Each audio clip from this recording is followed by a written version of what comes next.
Hello guys, welcome to my channel DRX Ajay Dubey. मैं आपका मित्र अजय दुबे। आज हमारे एक व्यूवर द्वारा जो है कुछ सवाल भेजे गए हैं वैद्य जी से जानने के लिए कि वो उसको क्या प्रॉब्लम है, क्या समस्या हो रही है। वो समझ नहीं पा रहा है व्यक्ति कि उसे हुआ क्या है। जैसे वो जाता है लैट्रिन तो उसको लैट्रिन में चिकनाहट सी महसूस होती है और वो दिन में 3 से 4 5 बार वो लैट्रिन जाता है। कभी पतली लैट्रिन होती है, कभी सूखी लैट्रिन होती है। उसे समझ में नहीं आ पाता कि उसको ऐसा होता क्यों है।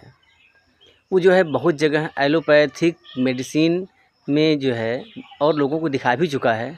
जैसे बहुत सारे लोगों ने उनको मेट्रोजिल और कई सारी दवाएं चलाए, लेकिन कुछ समय चलने के बाद तो उनको आराम तो हो जाता था, लेकिन पुनः फिर उसी अवस्था में वो आ जाते थे। तो उन्होंने हमसे ये सवाल किया कि आप वैद्य जी से इसके बारे में थोड़ी चर्चा करिए कि ये होता क्या है, क्यों होता है और इसका नाम क्या है। इसके बारे में जानने के लिए आइए स्वागत करते हैं वैद्यराज डॉक्टर कुमदेश पाठक जी का। आइए सर। नमस्कार दोस्तों, मैं आयुर्वेदाचार्य डॉक्टर कुमदेश पाठक। हाँ, तो जो हमारे व्यूवर आए, मैंने उन्होंने जो सवाल आपसे किया है कमेंट बॉक्स में जी। और फ़ोन करके भी उन्होंने हमसे पूछा कि उनको लैट्रिन जब जाते हैं तो बार बार उनको चिकनाहट सी महसूस होती है। दिन में 4 से 5 बार वो लैट्रिन करने के लिए जाते हैं।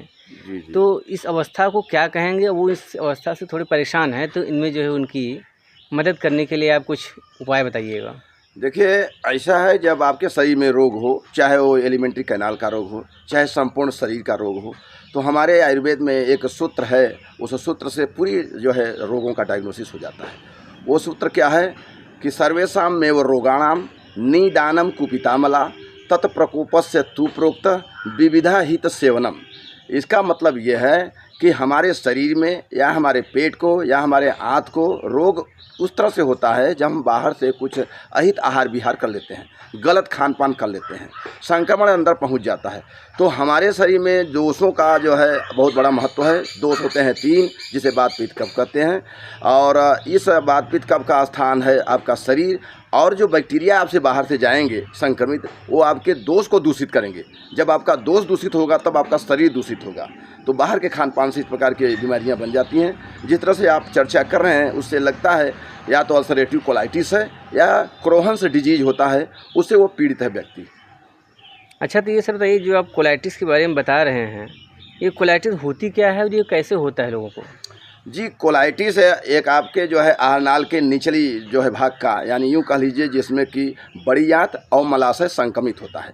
ये बाहर से प्रदूषित आहार विहार लिए, प्रदूषित जल लिए, और आपके अंदर का ऑटो इम्यून सिस्टम माने रक्षा प्रणाली स्वयं का कमज़ोर है, तो उस बैक्टीरिया को खा नहीं पाएगा। तो बैक्टीरिया स्वतंत्र है, वो अपना इन्फेक्शन वहाँ पे शुरू कर देगा।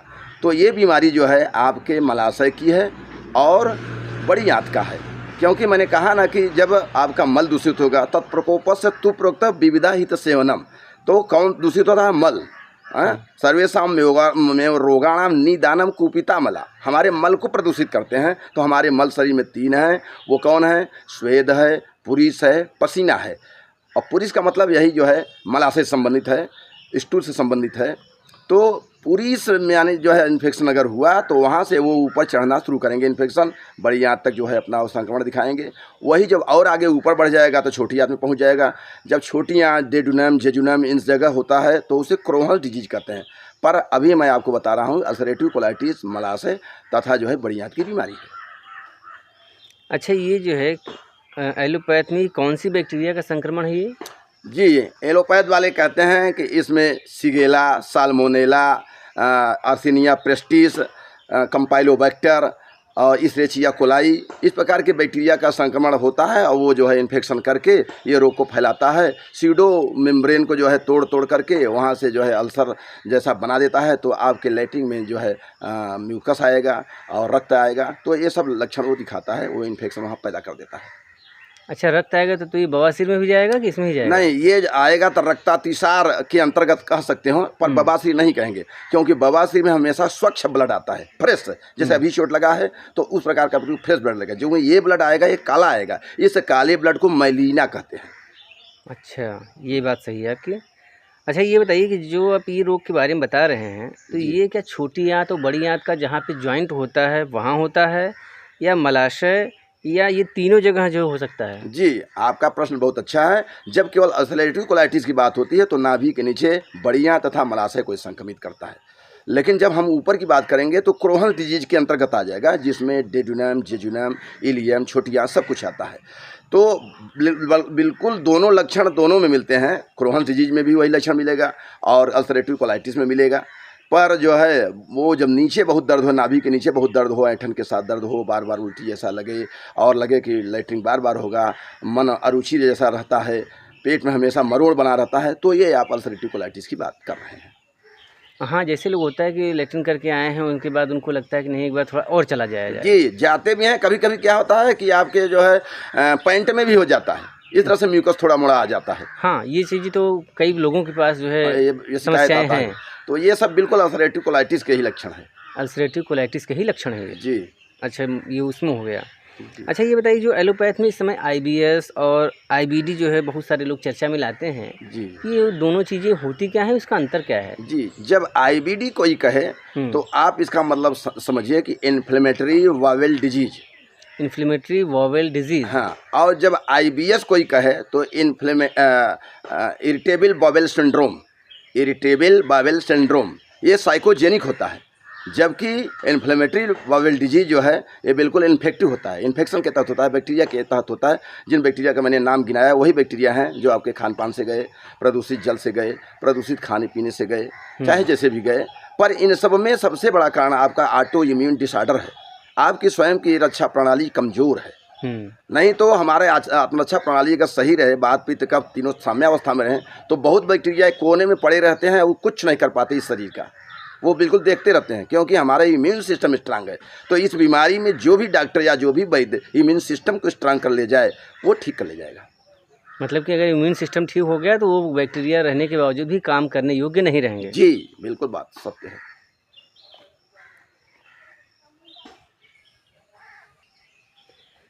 हाँ, तो आप ये बताइए कि जो आईबीडी और आईबीएस के बारे में बताया है, तो ये जो मानसिक रोग आपने उसमें जोड़ दिया है, जी, तो ये मानसिक रोग कैसे इसमें जुड़ा, ये नहीं समझ में आया मुझे। ये आईबीएस का मतलब हुआ इरिटेबल बावेल सिंड्रोम।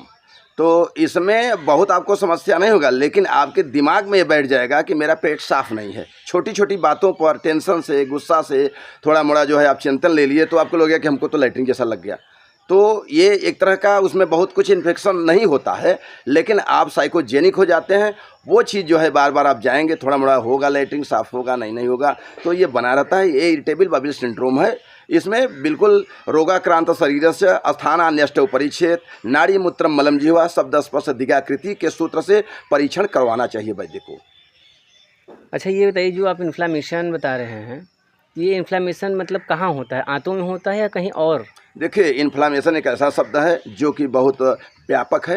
वो सारे प्रकार के मर्ज में पहला वर्ड इन्फ्लामेशन ही आता है। जब इन्फ्लामेशन होगा तो इन्फेक्शन होगा। अब वो इन्फेक्शन चाहे जो है ट्रॉमेटिक ढंग से हो, चाहे बैक्टीरियल ढंग से हो।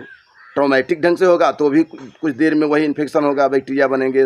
उसका जो है अवस्था जो 5 होता है, वो अवस्था 5 क्या है? रूबार। रूबार का मतलब पहले रेडनेस होगा, फिर कोलार मतलब हीट होगा, थोड़ा सा वहाँ गर्माहट आएगा, फिर डोलार पेन होगा, फिर ट्यूमार। ट्यूमार का मतलब स्वेलिंग। तो ये जो दोनों बीमारी है, आंत के परत में स्वेलिंग ही हो जाता है और स्वेलिंग हो करके परत कट जाता है, म्यूकस कट जाता है, फिर वहाँ से रक्तस्राव होने लगता है और वो जो है म्यूकस फिर बनने को नहीं आता। बनेगा तब जब आपका ऑटो इम्यून सिस्टम स्ट्रांग होगा। तो ये चीज़ है। अच्छा ये बताइए कि क्या इसकी चिकित्सा जो है अंग्रेजी दवाओं में या एलोपैथ में है या नहीं है? देखिए, अंग्रेजी में इसकी बहुत चिकित्सा नहीं है, न लोग सफल होते हैं। मेट्रोजेल से प्रोफ्लाक्सिन लोग खाते रहते हैं और उनका जो कहते हो समस्या बना रहता है। कभी कभी जो है सर्जन उब जाते हैं, फिजिशियन उब जाते हैं तो कहते हैं आँख छोटी कर दो, काटने की बात करने लगते हैं। पर आप कहाँ तक काटेंगे, ये कोई जो है सही व्यवस्था नहीं है, सही उपाय नहीं है हमारे यहाँ जो है। बल्कि आयुर्वेद में इसके लिए जो है आप लंबे समय तक अब दवाई लेते रहेंगे तो आपके आयुर्वेद से ठीक हो सकता है। अच्छा ये कोलाइटिस के लक्षण मतलब लोग पहचाने कैसे कि इनको कोलाइटिस ही है? जी, इसके लिए उन्हें बता तो रहे हैं कि हमेशा जैसे पेट में जो है मरोड़ जैसा दर्द बना रहेगा। जब भी वो लेटी जाएंगे तो म्यूकस निकलेगा, कभी कभी रक्त के साथ म्यूकस निकलेगा, उल्टी जैसा बेचैनी रहेगा और इस तरह से उनको समस्याएं बनी रहती है। अच्छा, क्या ये आम वात की श्रेणी में भी आता है? नहीं, ये आम वात नहीं है। आम वात तो आपका जो है गांठ की बीमारी हो गई, हड्डी की बीमारी हो गई और पूरे शरीर की बीमारी हो गई। वहाँ में जो है आम माने कच्चा रस पहुँच गया है। अच्छा। वात के साथ जो है कच्चा रस पहुँचा है, उससे इसका संबंध नहीं है। ये आम वात नहीं है। हाँ, जैसे लोग कहते हैं ना कि डाइजेशन सही नहीं है आज का जो है। आप इसको जो है अजीर्ण से जोड़ सकते थे कि क्या अजीर्ण के अंतर्गत है, पर ये अजीर्ण के अंतर्गत नहीं है। ये इन्फेक्शन के अंतर्गत है। बाहर से इन्फेक्शन आया, बैक्टीरिया आया, बैक्टीरिया का नाम भी मैंने गिनाया। अच्छा, इसमें जो है दर्द जो है पूरे पेट में रहता है या वो किसी एक पर्टिकुलर स्थान पे रहता है? बताया ना, जब आपको अल्सरेटिव कोलाइटिस है तो नाभि के नीचे ज़्यादा जो है दर्द रहेगा। नाभि के नीचे? हाँ, और अगर क्रोहन्स है तो पूरा अपर एब्डामिन लोअर एब्डामिन दोनों को शामिल किए रहेगा। क्रोहन्स डिजीज दोनों के कारण सेम है, बस जगह अलग अलग है। तो दर्द हमेशा बना रहेगा, हमेशा वो कहते रहेंगे। गैस इसमें बहुत नहीं बनता, पर मरोड़ वाला दर्द हमेशा रहता है। अच्छा, मरोड़ वाले दर्द रहते हैं? हमेशा मरोड़ वाला दर्द बना रहेगा। लेटरिन का एक ही ट्रिक देगा, हमको म्यूकस निकलता है, बार बार निकलता है। ये सब बात इसमें होता है। अच्छा, इसमें जो है कौन कौन सी जांच कराई जाए कि जिससे ये पता चल सके, ये कंफर्मेशन हो सके कि इस व्यक्ति को कोलाइटिस ही है? जी, इसमें जांच के लिए आपको जो है सीटी स्कैन एब्डामेन। जी, अभी चर्चा चल रही थी कि आप इसमें क्या क्या जांच कराएंगे। तो जांच आप कराइए सीटी स्कैन एब्डामेन में, अपर एब्डामेन लोअर एब्डामेन सीटी स्कैन कराइए। दोनों कराना? दोनों करते ही हैं और दोनों कराना भी चाहिए कि क्रोहन्स डिजीज है कि अल्सरेटिव डिजीज है, अल्सरेटिव कोलाइटिस है। और इसी प्रकार के सीटी स्कैन एमआरआई होगा। फिर स्टूल टेस्ट होगा, जो मैंने कहा कि पुलिस में जो है इन्फेक्शन होगा तो ऊपर पर बढ़ेगा इन्फेक्शन, तो पुलिस का जांच होगा। उसके बाद एक होता है कि बेरियम एनीमा, उससे वो जो है डाई डाल के अपना करते हैं। तो इन जांचों से पकड़ते हैं कि इस प्रकार की बीमारी है। बेरियम एनीमा डाला जाता है तो उससे जो है डाई से पता चलता है कि क्या है। जी। अच्छा, क्या ये आयुर्वेद में इसकी कोई चिकित्सा है कि आयुर्वेद में भी नहीं है? नहीं, आयुर्वेद में इसकी चिकित्सा है। आयुर्वेद में जैसे हम आहार विहार बता देंगे, जो जो दवा बता देंगे आप करते रहेंगे। जैसे कुछ दवाओं के नाम मैं गिना दे रहा हूँ, आप इसमें कुमारयासव लीजिए। उसके बाद द्राक्षा 100 जो है स्पेशल आता है, उसको लीजिए। और गेहूँ का ज्वारा जो है टाइमली उसको सेट कर देंगे कितना कितना लेना है, तो आप लेते रहेंगे। साल 1.5 साल में ये मर्ज काफ़ी बेहतर, उससे आराम हो जाएगा एलोपैथ की अपेक्षा। तो आयुर्वेद में इसकी रेमेडी है, क्योंकि हम इम्यून सिस्टम को स्ट्रांग कर देते हैं। और जब इम्यून सिस्टम स्ट्रांग होगा तो अपने आप म्यूकस बनना शुरू हो जाएगा। मेम्ब्रेनस जो म्यूकस मेम्ब्रेन झिल्ली है वो बन जाएगा और धीरे धीरे कवरेज आने लगता है। मैंने एक मरीज ठीक किया है। अच्छा जी, मतलब कि आयुर्वेद में कोलाइटिस के मरीजों का इलाज संभव है? हाँ, उन्हें लंबा, but it will take time. ये 1 साल 2 साल तक लग जाता है। बिल्कुल आहार विहार सही डाइट जो हम निर्धारित करेंगे वैसे रहना चाहिए। मतलब समय लगेगा लेकिन जो है आदमी को आराम होगा, मिलेगा। ठीक है दोस्तों, धन्यवाद। मैं आयुर्वेदाचार्य डॉक्टर कुमुदेश पाठक। साथियों, आपका चैनल है DRX अजय दुबे।